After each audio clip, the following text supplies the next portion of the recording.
अस्सलाम वालेकुम, मेरा नाम गोहर मसूद ख़ान है और मैं एक सॉफ्टवेयर इंजीनियर हूँ और NMGA प्रिपरेशन सेंटर के टाउनशिप कैंपस में कंप्यूटर पढ़ा रहा हूँ। बेटा आज जो हम लोगों ने पढ़ना है वो आपकी सेकंड ईयर की बुक का चैप्टर नंबर 12 है जिसका नाम है लूप कॉन्स्ट्रक्ट। हम लोग इसको स्टार्ट करते हैं। ये बड़ा इंपॉर्टेंट है इस हिसाब से भी क्योंकि आपके पेपर का एक तो बेटा बहुत बड़ा इस चैप्टर में से निकलता है, साथ प्रोग्रामिंग के हिसाब से भी इसका बड़ा ज़्यादा यूज़ है। खैर स्टार्ट करते हैं। लूप क्या चीज़ होती है बेटा? Loops are use to repeat number of statements. अब जब भी बेटा ये लफ्ज़ रिपीट का आएगा ना तो इसके साथ ही आपने अपने ज़ेर में एक लफ्ज़ बिठा लेना है आइट्रेट का। ठीक है, आइट्रेट का। लूप भी, रेपिटेशन भी, आइट्रेशन भी एक ही चीज़ को कहते हैं। अब सर ये तीन लफ्ज़ तो समझ में आ गए हैं, इनका इस्तेमाल क्या है? तो पहला क्वेश्चन बेटा, लूप्स इस्तेमाल क्यों होते हैं? अब ज़रा इसके लफ्ज़ के ऊपर ध्यान दें। रिपीट है। सर क्या रिपीट होगा बेटा? जब भी हमें ज़रूरत पड़ती है कुछ स्टेटमेंट्स को रिपीट करने की तो हम लोग कुछ इस किस्म का स्ट्रक्चर इस्तेमाल करते हैं। तो पहला क्वेश्चन तो क्लियर है कि जी लूप्स क्यों इस्तेमाल होते हैं, तो पता लग गया। Loop constructs are used to repeat number of statements. अब सर वो जो रिपीट करना है वो स्टेटमेंट्स हैं। फॉर एग्जाम्पल बेटा एग्जाम्पल देखते हैं। मैंने आपको कहा कि बेटा आप एक काम करें, आप मुझे ये चीज़ें प्रिंट करके दिखाएं। आपने कहा सर ये तो बड़ा सिंपल सा काम है, ये हमने किया हुआ है। हम क्या करेंगे, इसके लिए एक प्रिंट एफ फंक्शन लगाएंगे जिसके अंदर 1 प्रिंट कर देंगे। अगेन आपने 2 प्रिंट करना है, सो बेटा आप कहेंगे सर इसके लिए फिर प्रिंट एफ लगाएं और इसको 2 प्रिंट कर दें, और 3 और 4 और 5 के लिए भी। तो आप जरा ध्यान से देखें हमने किया क्या। 2, 3, 4, 5 हमने 5 दफा एक ही स्टेटमेंट को लगाया। इसको मैं अगर बढ़ा के बेटा 5 से 500 कर देता तो आप तो फिर 500 दफा प्रिंट एफ ही लगाते रहते। सेम काम बेटा मैं कहूँ बेटा आपकी क्लास में 50 स्टूडेंट्स हैं, आप इनके मार्क्स को इनपुट करके दिखाएं। आप कहेंगे सर कोई मसला ही नहीं है, हम लोगों को स्कैन एफ फंक्शन आपने करवाया हुआ है, ये देखें। हम लोग क्या करेंगे, आप वेरिएबल्स बनाते जाएंगे। उसको सपोज करें मैथ का है तो जी मैथ लिख लिया यहाँ पे और इसको इनपुट कर लिया। इस तरह ही बार बार तो क्या 50 मार्क्स 50 स्टूडेंट्स के जो मार्क्स बेटा इनपुट कर रहे हैं वो 50 दफा स्कैन एफ ही लगाते रहोगे। अब अगर क्लास बड़ी करके मैं 100 पे कर दूंगा तो इसका मतलब है 100 टाइम्स आपने एक ही स्टेटमेंट को रिपीट किया।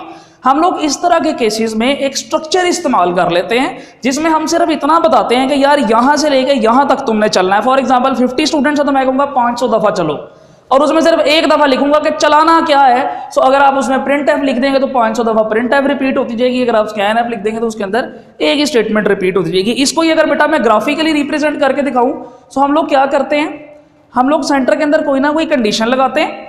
ये कंडीशनल बॉक्स है जी, उस कंडीशन के ट्रू होने की वजह से हम लोग कोई ना कोई उसकी स्टेटमेंट प्रिंट करवाते हैं।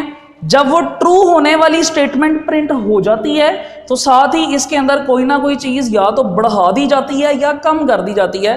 हम इन चीज़ों को देखते हैं और देन दोबारा वो क्या करेगा, दोबारा कंडीशन चेक करेगा, दोबारा उस स्टेटमेंट को प्रिंट करेगा। अगर वो स्टेटमेंट चलती है तो फिर या तो उसमें इंक्रीमेंट यानी या तो कोई चीज़ पॉजिटिवली ऊपर जाएगी, कोई चीज़ प्लस कर दी जाएगी, या फिर उसके अंदर डिक्रीमेंट यानी कि वैल्यूज कम कर दी जाएगी। इसको मैं साथ ही बता चाहता हूँ बेटा, मैंने यहाँ कहा था 1 से लेके 500, यह है increment, increasing order, ascending order, value ऊपर की तरफ जा रही है। अगर मैं इसको उल्टा करके कहता कि बेटा 500 से 1 की तरफ आए तो आप समझ गए होंगे कि सर ये बिल्कुल माइनस हो रहा है, तो हम इसके लिए डिक्रीमेंट का लफ्ज़ इस्तेमाल करेंगे, डिसेंडिंग ऑर्डर का लफ्ज़ इस्तेमाल करेंगे।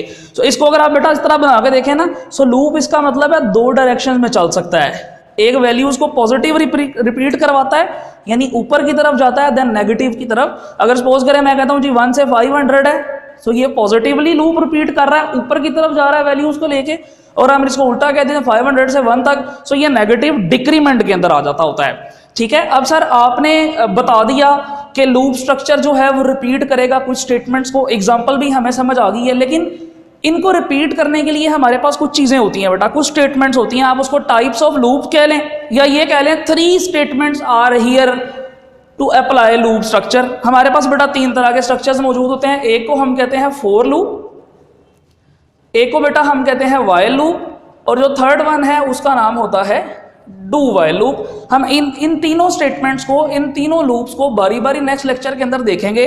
अब सवाल मैं एक छोड़ के जाता हूं आपके लिए कि सर आपने कहा लूप चलता है स्टेटमेंट्स को रिपीट करने के लिए, तो क्या एक लूप काफी नहीं था? हमने 3 क्यों बनाए? सो बेटा एक हिंट दे के जाता हूं कि प्रॉब्लम की नेचर होती है, सवाल की एक नेचर होती है, उस नेचर को समझ के हम लोग बेहतरीन वाली जो ऑप्शन होती है, जो अप्रोप्रिएट ऑप्शन होती है, जो मुनासिब होती है, उसको अप्लाई करते हैं। हाँ तीनों स्टेटमेंट से एक काम भी प्रिंट करवाया जा सकता है। मेरा ख्याल है आपको समझ आ गई होगी।